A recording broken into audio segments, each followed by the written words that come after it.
नमस्कार, मैं हूं अंकुर। आप देख रहे हैं सत्य हिंदी का न्यूज बुलेटिन। एक नजर डाल लेते हैं अब तक की खबरों पर। पर्यावरण कार्यकर्ता सोनम वांगचुक को गिरफ्तार कर लिया गया है। लद्दाख को राज्य का दर्जा दिलाने की मांग कर रहे प्रदर्शनकारियों और सुरक्षा कर्मियों के बीच बुधवार को हिंसक झड़प हुई थी। इसमें 4 लोगों की मौत हो गई थी। केंद्रीय गृह मंत्रालय ने हिंसा के लिए वांगचुक को जिम्मेदार ठहराया है। गृह मंत्रालय ने कहा था कि वांगचुक ने नेपाल में जेएनजी विरोध प्रदर्शनों का जिक्र करके लोगों को गुमराह किया। इससे पहले केंद्रीय गृह मंत्रालय ने सख्त रोक दिखाते हुए गुरुवार को सोनम वांगचुक के द्वारा बनाए गए NGO students educational and cultural movement of Ladakh का FCRA लाइसेंस तत्काल प्रभाव से रद्द कर दिया था। वांगचुक ने पीटीआई भाषा को बताया था कि वो एनजीओ के लिए सिर्फ एक दानदाता हैं और वो वहां पढ़ाते हैं। बता दें, वांगचुक ने पहले ही कहा था कि सरकार उन्हें जेल में डालने के लिए उनके खिलाफ मामला बना रही है। कांग्रेस नेता पवन खेड़ा ने कहा है कि बीजेपी के कई नेता और कुछ एंकर, सोशल मीडिया इन्फ्लुएंसर एक तस्वीर और वीडियो को गलत तरीके से दिखा रहे हैं और उसे कांग्रेस के चुने हुए पार्षद फुनसोग स्टांजिन सेपाक बता रहे हैं। हम इसके खिलाफ कानूनी कार्रवाई और आपराधिक मामला दर्ज कर रहे हैं, क्योंकि इस झूठे प्रचार से न सिर्फ हमारी पार्टी को बदनाम करने की कोशिश हुई है, बल्कि समाज में अशांति फैलाने और लद्दाख में लोगों के बीच और ज्यादा फूट डालने की कोशिश भी हुई है। लद्दाख के लोगों के दर्द और गुस्से को गंभीरता से समझने के बजाय बीजेपी और उसके मीडिया, सोशल मीडिया के सहयोगी हमेशा की तरह कीचड़ उछालने में लगे हैं। वो लद्दाख के आक्रोश को भुनाने और राजनीतिक विरोधियों से बदला लेने का मौका तलाश रहे हैं। केंद्र शासित प्रदेश लद्दाख को पूर्ण राज्य का दर्जा देने की मांग को लेकर हुए प्रदर्शन में कांग्रेस ने कहा है कि उनकी जमीन और रोजगार के अधिकार गंभीर खतरे में हैं। कांग्रेस के वरिष्ठ नेता जयराम रमेश ने सोशल मीडिया प्लेटफॉर्म एक्स पर लिखा, 6 साल पहले जब लद्दाख को केंद्र शासित प्रदेश बनाया गया था तब वहां के लोगों को बड़ी उम्मीदें थी, लेकिन आज हालात बिल्कुल अलग हैं। उनका कहना है कि लोग गहरी निराशा और मोहभंग की स्थिति में हैं, क्योंकि उनकी जमीन और रोजगार के अधिकार गंभीर खतरे में हैं।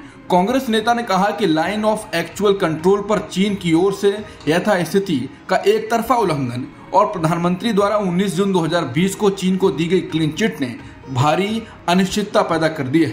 कांग्रेस नेता ने साथ ही कहा कि लद्दाख के लोगों की वैध आकांक्षाओं को जल्द से जल्द पूरा करने के लिए ठोस और वास्तविक प्रयास होने चाहिए।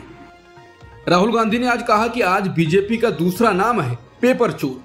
देश भर में बार बार होने वाले पेपर लीक ने करोड़ों मेहनती युवाओं की जिंदगी और सपनों को तबाह कर दिया है। उत्तराखंड का UKSSC पेपर लीक इसका ताजा उदाहरण है। लाखों युवाओं ने दिन रात मेहनत की, लेकिन बीजेपी ने चोरी से उनकी पूरी मेहनत पर पानी फेर दिया।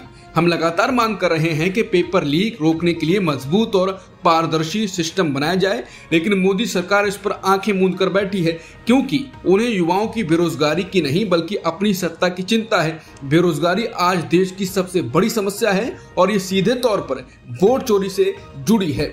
पेपर चोरों को पता है कि अगर युवाओं को रोजगार नहीं भी मिलेगा तो भी वो चुनाव में वोट चोरी करके सत्ता में बने रहेंगे। युवा सड़कों पर हैं और नारा दे रहे हैं, पेपर चोर गद्दी छोड़। ये सिर्फ युवाओं की नौकरी की लड़ाई नहीं है, ये न्याय और लोकतंत्र की लड़ाई है। मैं हर छात्र और युवा के साथ इस न्याय की लड़ाई में मजबूती से खड़ा हूँ।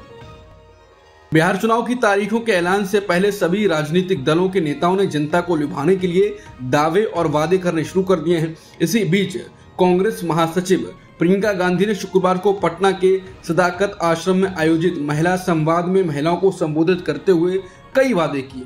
प्रियंका गांधी ने इस दौरान आशा, आंगनवाड़ी, किसान, मजदूर और अन्य व्यवसायों से जुड़ी महिलाओं से बात कर उनकी समस्याएं सुनी और समाधान का भरोसा दिलाया। प्रियंका गांधी ने कहा कि हमारे गठबंधन ने तय किया है कि जो जरूरतमंद महिलाएं हैं उनको 2500 रुपए हर महीने मिलेगा।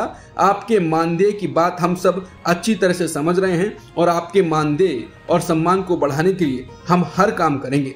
कांग्रेस महासचिव ने कहा कि कई महिलाओं ने अपने बच्चे और स्वास्थ्य की बात की। हमने तय किया है कि जिस तरह से कांग्रेस सरकार ने राजस्थान में 25 लाख का स्वास्थ्य बीमा जारी किया था, उस तरीके से बिहार में भी हम उसे लागू करेंगे।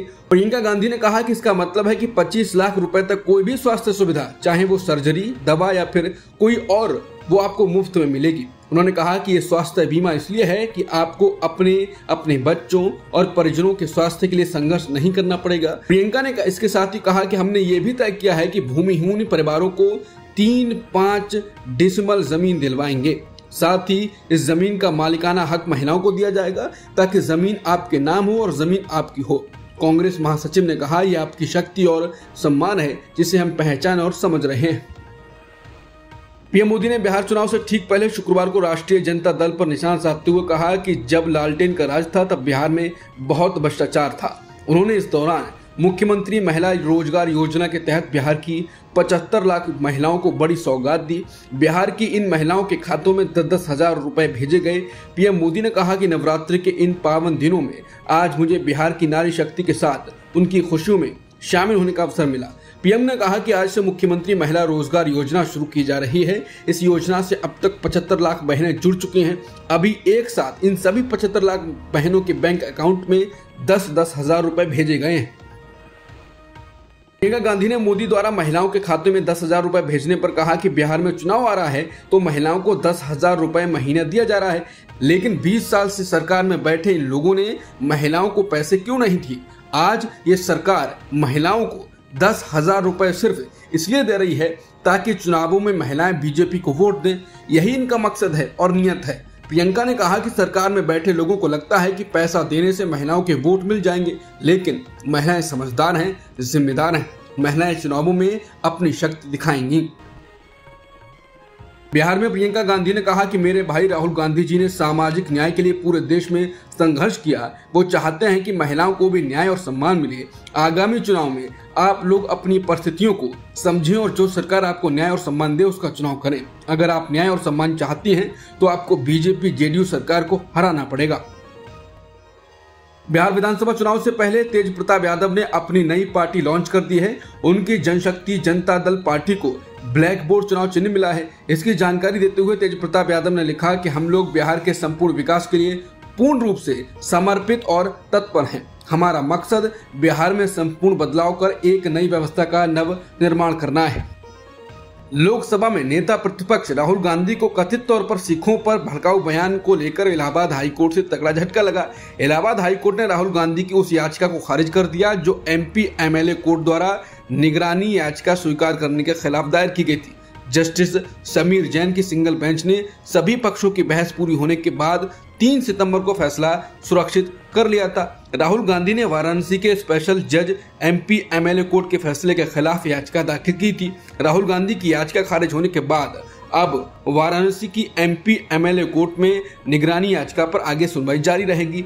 दरअसल राहुल गांधी पर आरोप है कि उन्होंने अमेरिका के दौरे पर एक धर्म विशेष की भावनाओं को आहत किया, भड़काया। मामले में कहा गया है कि इस बयान से सिख संप्रदाय के करोड़ों लोगों की भावनाएं आहत हुई।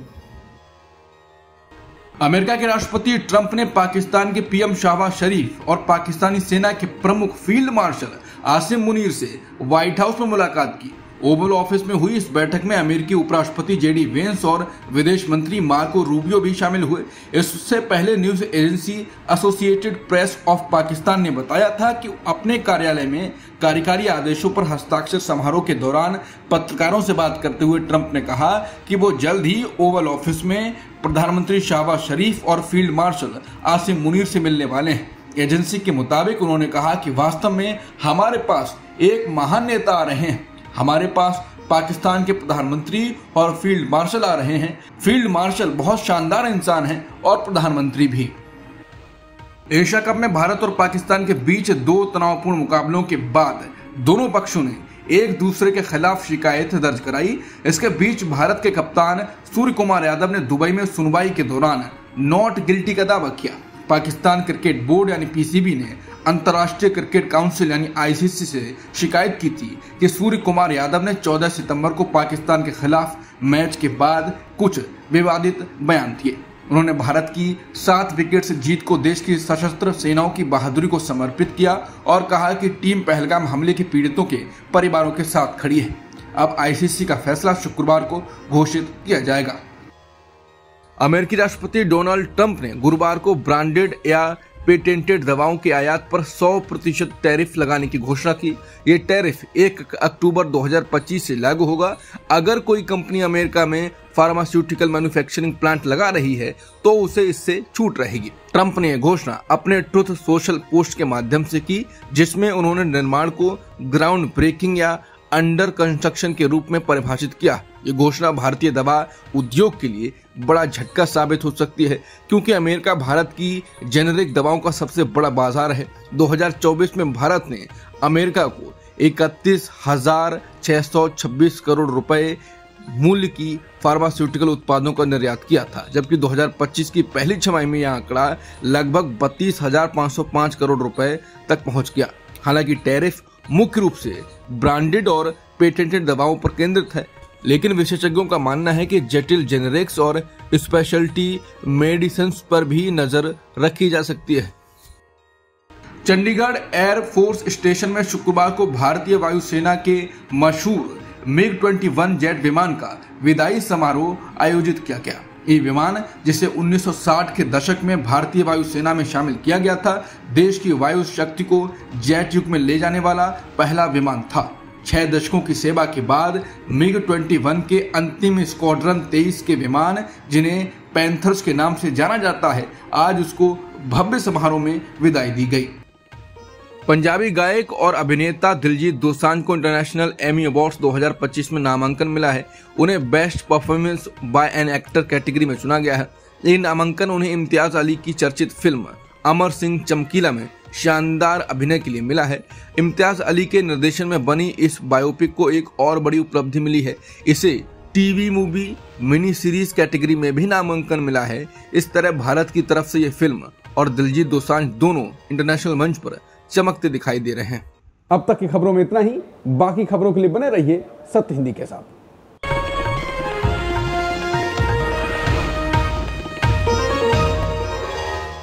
Disclaimer under Section 107 of the Copyright Act 1976. Allowance is made for fair use for purposes such as criticism, comment, news reporting, scholarship, and research. Fair use is a use permitted by copyright statute that might otherwise be infringing.